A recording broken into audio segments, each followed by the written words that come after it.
privilege po ito na binigay sa akin ni Pastor Jong na kahit na kakapunta pa lang namin dito, binigyan niya ako ng pagkakataon na makatayo sa inyong lahat dito. So, ang ipipreach ko po, yung i-exhort ko po is kagaya din po ng kay Sis kay Sis Ayet.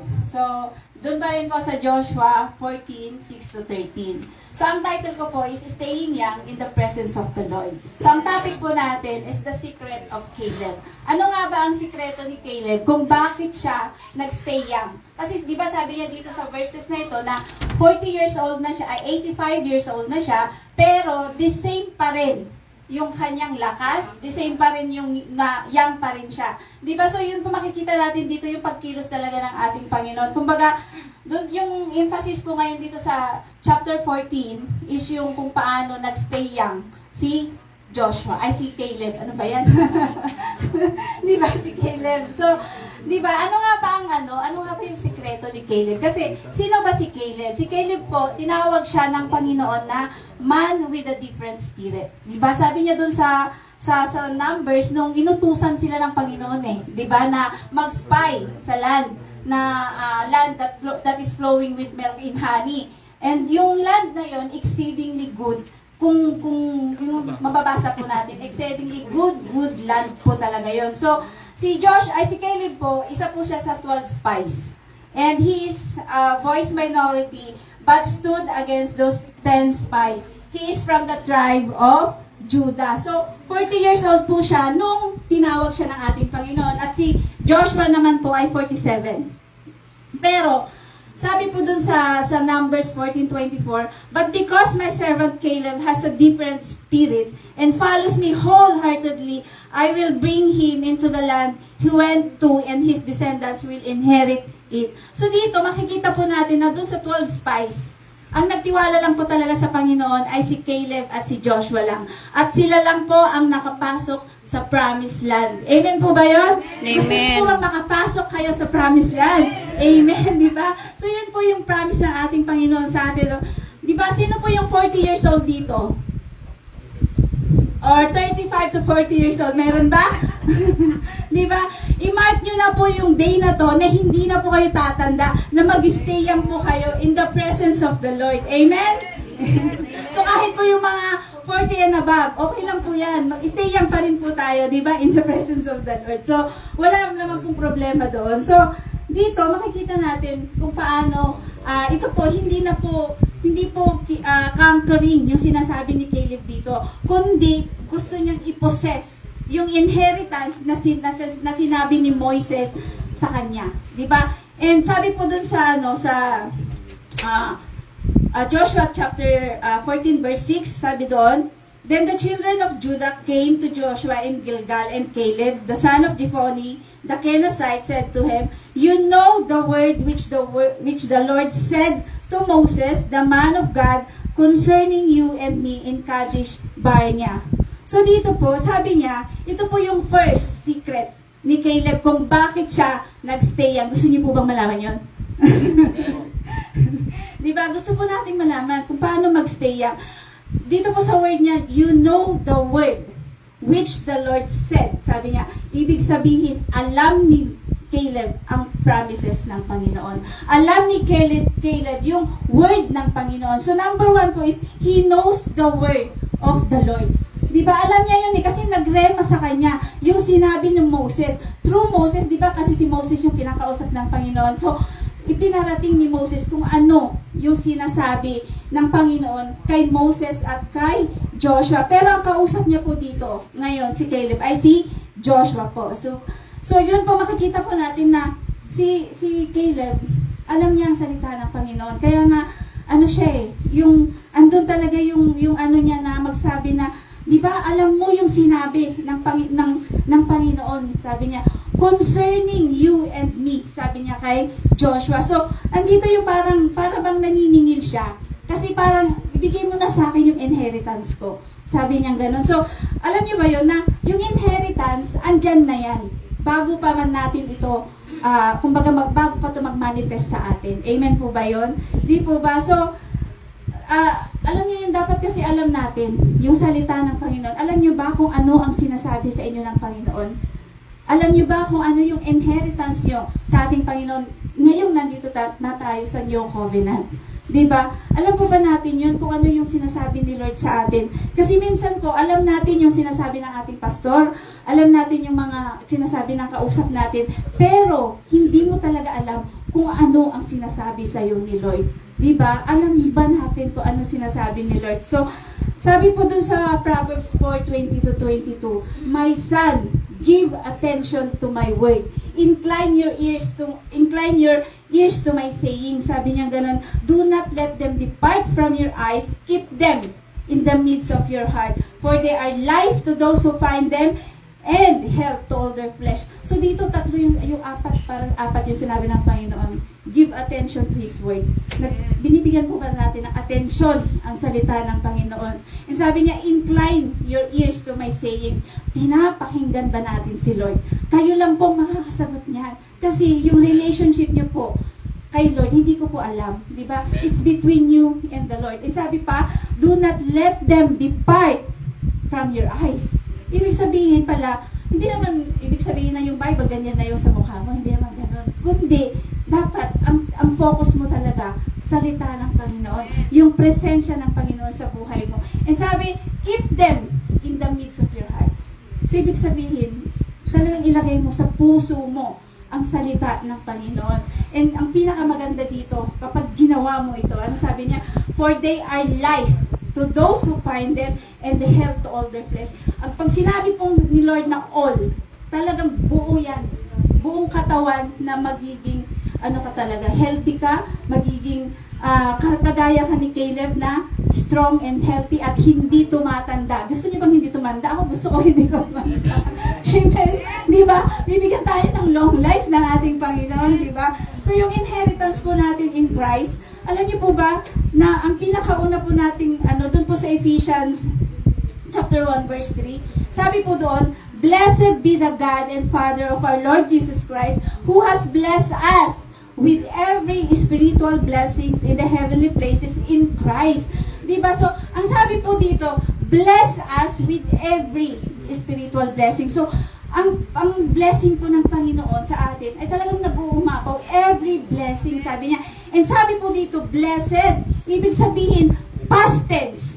Ibig sabihin, natanggap na natin nung tinanggap natin ang ating Panginoong Jesus. Amen po ba yun?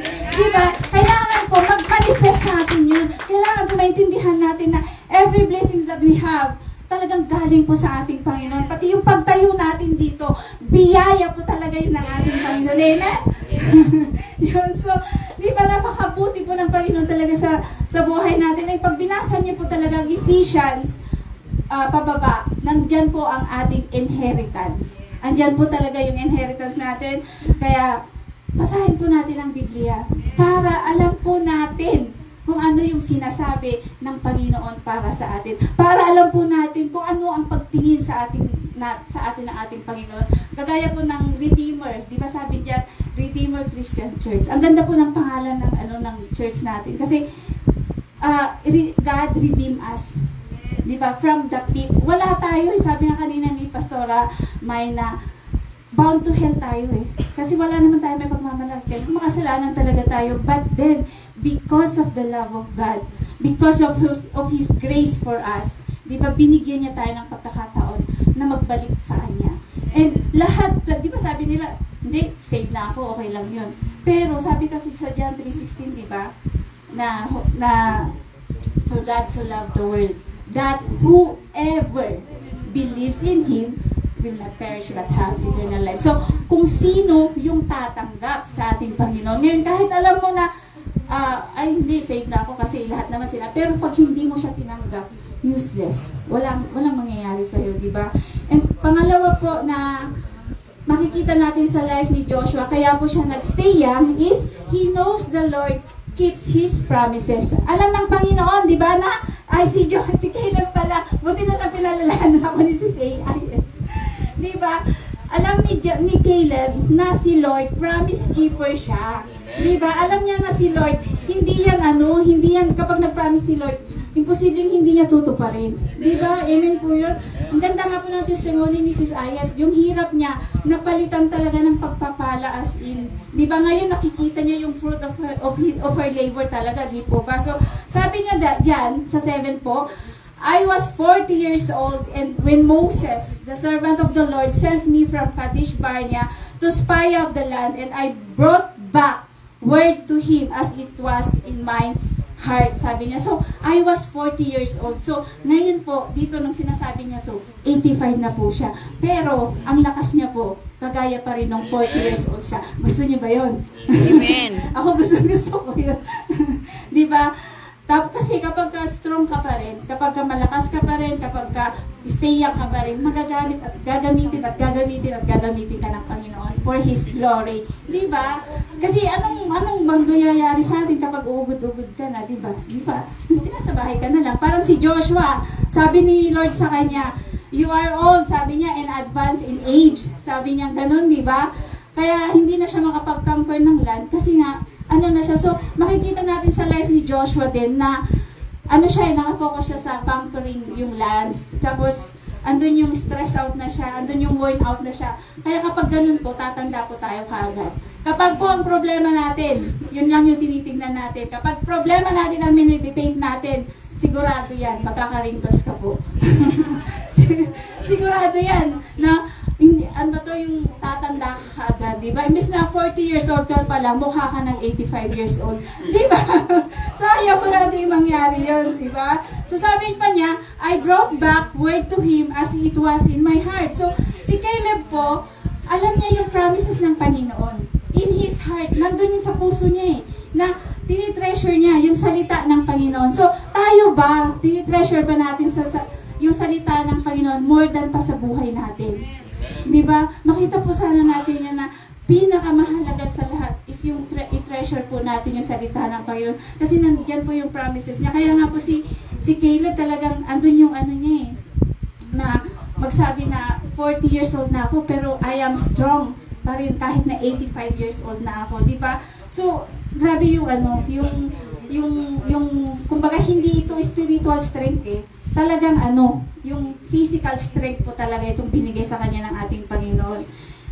Diba? So, nevertheless, sabi niya sa verse 8 po, my brethren who went up with me made the heart of the people melt, but I wholly followed the Lord my God. So, dito, nung pumunta sila sa promised land, nung nag-spy po sila, si Caleb lang po talaga at si Joshua ang nagsabi na kayang-kaya natin sila. Para lang silang pagkain sa atin, para lang silang bread sa atin, sabi niya gano'n. Kaso po, yung 10 na spies, sabi po nila na para lang tayong grasshopper sa kanila, sa hindi natin sila kaya. Kasi nga po, hindi sila nakatingin sa ating Panginoon. Diba? Pero si Caleb at si Joshua po, nakatingin talaga sila kay Lord. So napakabuti po ng Panginoon sa buhay ni Caleb kasi siya lang po talaga yung nakatingin kay Lord. Kaya nga, sabi niya, I wholly followed the Lord. So tayo ba, kaya ba natin i-follow ang ating Panginoon? Pagka tinawag ka niya, kaya mo ba siyang i-follow? Kaya ba natin gawin ang kalooban ng Panginoon? Alam niyo po, by the grace of God, yun po yung mag-i-empower sa atin para makaya natin i-follow ang ating Panginoon. Amen po ba yun? Amen. So, number 3 po, he knew that the Lord kept him alive. Diba? So, sino ang nag-ano sa'yo? Bakit ka pa buhay hanggang ngayon? Sino ang bumubuhay sa'yo? Sino ang nagbibigay sa'yo ng hininga? Hindi niyo po ba alam? Bakit pa kayo buhay ngayon? Diba? Siyempre, si Lord po ang nag-aano sa atin, diba? Binibigyan niya tayo ng buhay. Araw-araw is a blessing. Paggising pa lang po natin sa umaga, di ba napakagandang blessing na po yun? Sino po ang hindi nakakapag-pray paggising sa umaga? Yung nagra-rush na kaagad.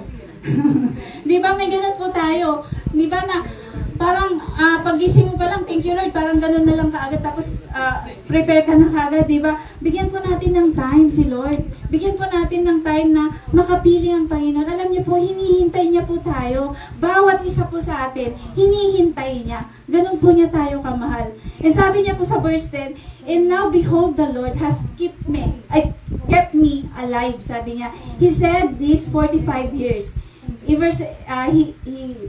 As he said, these 45 years, ever since the Lord spoke this word to Moses, while Israel wandered in the wilderness, and now, here I am this day, sabi niya, 85 years old. Pero, kasing lakas pa rin siya nung siya ay 40 years old. Diba? So, yung sikreto ni Caleb, alam po ba natin yun? Alam niya na si Lord. Alam niya ang salita ng Panginoon. Pangalawa po, alam niya na si Lord promise keeper siya. At pangatlo, alam niya na si Lord ang nabumubuhay sa kanya. Amen po ba yun? So dapat po makita natin yun. All of us, alam niyo po, si Lord lang yung nagbibigay talaga sa atin ng strength, ng kagalingan, nagbibigay sa atin na para magawa natin yung mga bagay na hindi natin kayang gawin. Ako po dati, hindi pa ako nakakatayo sa harap. Hiyang-hiya po ako, parang hindi ko naririnig yung boses ko pag nagsasalita ako. Yung, alam mo yung kabog ng dibdib mo, parang mas malakas pa kaysa sa boses mo na, sabi ko, Lord, hindi ko kayang tumayo. Sabi ko, yun yung tingin ko sa sarili ko. Pero kapag si Lord ang nagpatayo sa'yo, susunod ka na lang talaga. Kasi si Lord ang mag-i-empower sa'yo. Si Lord ang magbibigay sa'yo ng lakas. Amen po ba yun? Diba? Sabi niya yan, the Lord has kept me alive. So, Caleb knew that it was the Lord who had keep him alive. So, tayo po, ganun din po yung tingnan natin talaga. Sabi nga, ever since the Lord spoke this word to Moses, si Caleb po, wholly believe God. Naniwala po talaga si Caleb na si Lord lang yung kanyang dapat tinitignan lagi. Na si Caleb lang, si Lord lang yung sentro ng buhay niya. Dapat po ganun tayo kasi sobrang pagpapala po ng binibigay sa atin ng Panginoon. And sabi niyo po doon sa 11, as yet I am as strong this day, sabi niya, as on the day that Moses sent me. Just as my strength was then, so now is my strength for war, both for going out and coming in. So dito makikita po natin na hindi po talaga spiritual strength yung binigay ng ating Panginoon, kundi talagang physical na strength po yung binigay ng Panginoon. Kasi sabi niya, both for going out and for coming in. Ito po yung daily life ni ni Caleb, di ba? So ibig pong sabihin talaga na kapag pala si Lord ang nasa puso mo, kapag si Lord lang ang focus mo, di ba? Fix your eyes on Jesus, sabi nga, di po ba?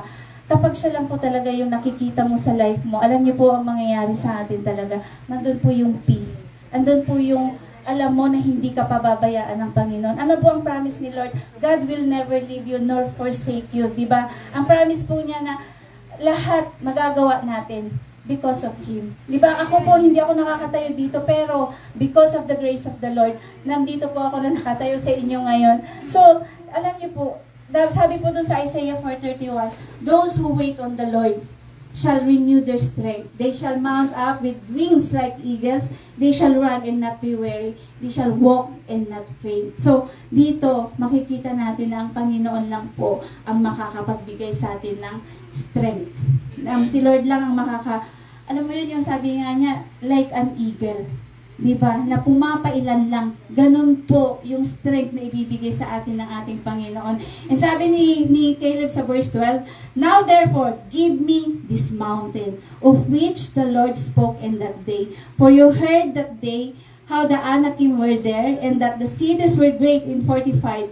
It may be that the Lord will be with me, and shall be able to drive them out, as the Lord said. So, sabi niya, give me this mountain. Di ba ang lakas ng ano niya? Ang lakas ng loob niya na nagsabi na, give me this mountain. Kasi alam niya na inheritance niya yon. Kasi pinangako yun ng Panginoon sa kanya.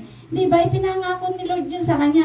Kaya si Lord po, promise keeper talaga siya. Ibibigay niya yung nararapat po sa atin. Di ba? And kahit ano pang ka-imposible yan sa tingin natin, pero kay Lord, posible po lahat na maibigay niya sa atin. So, di ba, amen po ba yun? Alam, nakikita niyo po ba yung pagmamahal ni Lord sa atin? Nararamdaman po ba ninyo na si Lord lang talaga dapat ang main priority natin, wala nang iba?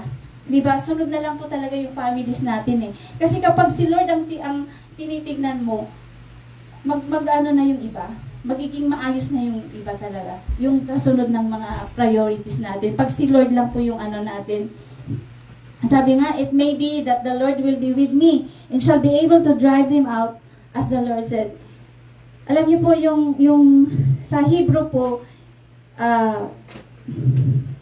in the Hebrew, it is not a tentative. It may be that the Lord is with me. It is a strong and sure, since the Lord is with me. Caleb knew the Lord had been with him all this time. So, ibig sabihin po na, since the Lord is with me. So, ibig sabihin po nun, na alam ni Caleb na kasama niya ang Panginoon. Iba po kasi yung that the Lord is with me sa since the Lord is with me. Ibig sabihin po na nandun yung presence talaga ng Panginoon, kasama niya. Yun po yung ni Caleb na highly aware siya sa presence ng Panginoon sa kanya. And sabi dun sa 13, binigay pa yan ni Joshua yung hinihingi ni Caleb. At sa palagay niyo po, kasi natuta. Ang alam ko po kasi, di ba, nasa Book of Joshua na po kayong lahat, nasa ating, sa devotion. Di ba? So, sa 13 po, sabi niya, and Joshua blessed him and gave Hebron to Caleb, the son of Jephunneh, as an inheritance. So, ano po ang result nito? God kept Caleb young and strong to possess his inheritance. Diba? So, wala pong mangyayari sa atin kapag po hindi natin alam ang salita ng Panginoon. Kahit na nagpipreach po dito ang pastors natin, ang mga kasamahan natin, alam niyo po, mas maganda pa rin na buklatin natin ang ating Bible. Mas maganda pa rin po na personal na malaman natin kung ano yung sinasabi sa atin ng Panginoon. And alam niyo po yun, ito po yung lagi kong sinasabi na si Lord, mahal na mahal niya tayo. And He knows the best thing para sa ating lahat. At lahat po tayo, pwede tayong gamitin ng Panginoon for His glory and honor. Di po ba? So, yun lang po yung maibabahagi ko sa inyo. And I hope and pray po na may natutunan po kayo sa ibinahagi ko ngayon. Yun lang po. To God be all the glory.